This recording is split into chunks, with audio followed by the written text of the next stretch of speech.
As seen in part 2, the Autofeed gearbox of this Pollard pillar drill was dismantled, one of the aims of this being to make a replacement for this cover, which at the moment restricts the speeds that can be selected for Autofeed.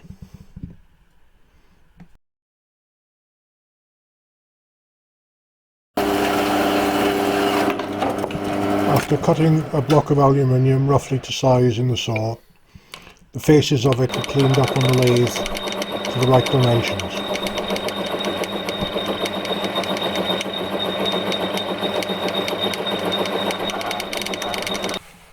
The approach here is to drill or bore holes in the aluminium block to duplicate those in the existing cover, and then remove metal from inside the block as necessary. Rather than working directly on the aluminium block, a jig was used to replicate the hole position and size in a manner that could be proven and tested before actually applying the jig to the aluminium block.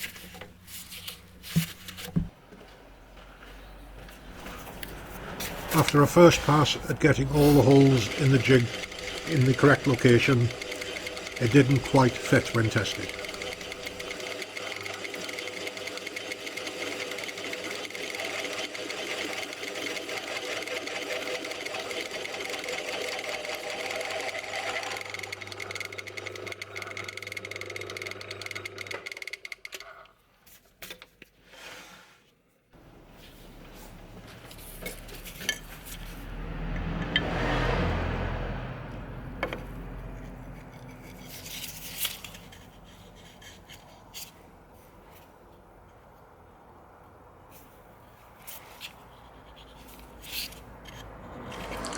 You can see here that I got the jig absolutely correct by making it in 3 pieces. The main plate with the hole for the selector shaft, and then 2 smaller plates for the dowel pins that were positioned and then welded in place, and if not correctly in place after that, ground off and re-welded. With the 2 small locating hole plates on the back of the main plate, the whole thing wouldn't sit squarely on the lathe faceplate, so a 3rd pad had to be added to the back to level it out. Once all the holes seemed to be in the right place, a piece of flat 10mm aluminium bar was used as a test piece to take the critical holes, the hole for the shaft and the hole for the location dowels, from the jig and check that they actually fitted correctly.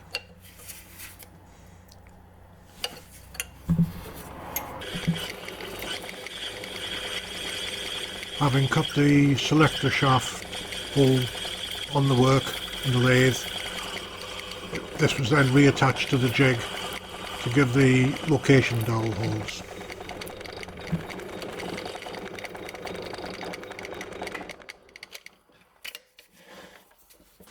As each of the 3 holes was added using the jig, a dowel pin or a plug was used to make sure that the test piece stayed in the correct position.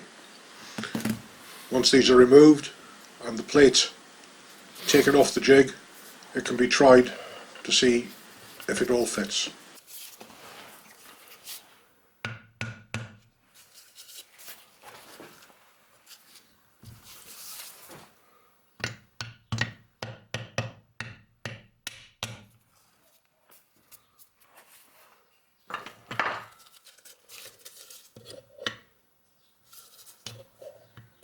This proved the jig, and so it could be applied to the actual aluminium block now.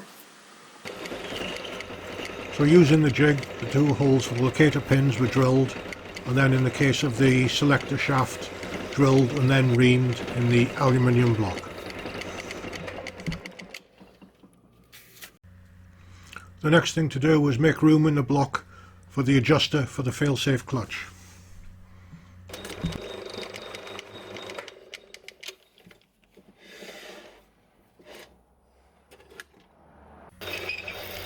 This wasn't such a challenge as the adjuster is round and the space can be made in the aluminium block by drilling and boring as necessary.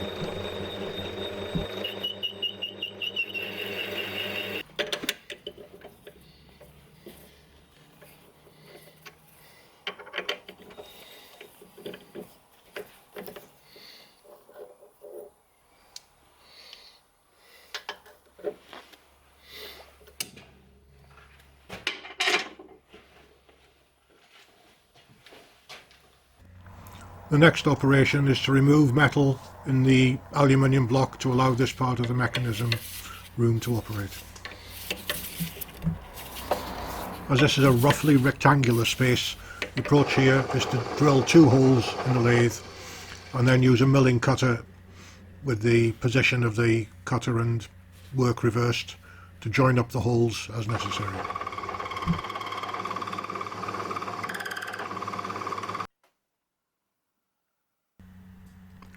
Here you can see the original cover and its finished replacement.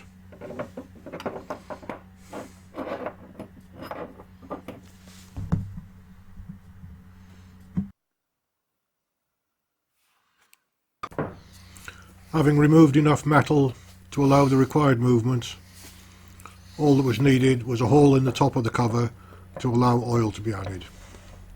This turned out to be a bit small and was enlarged later. The only way to find out if the new cover actually fixed the problem of not being able to select a couple of speeds would be to reassemble everything, but first a couple of other items needed looking at.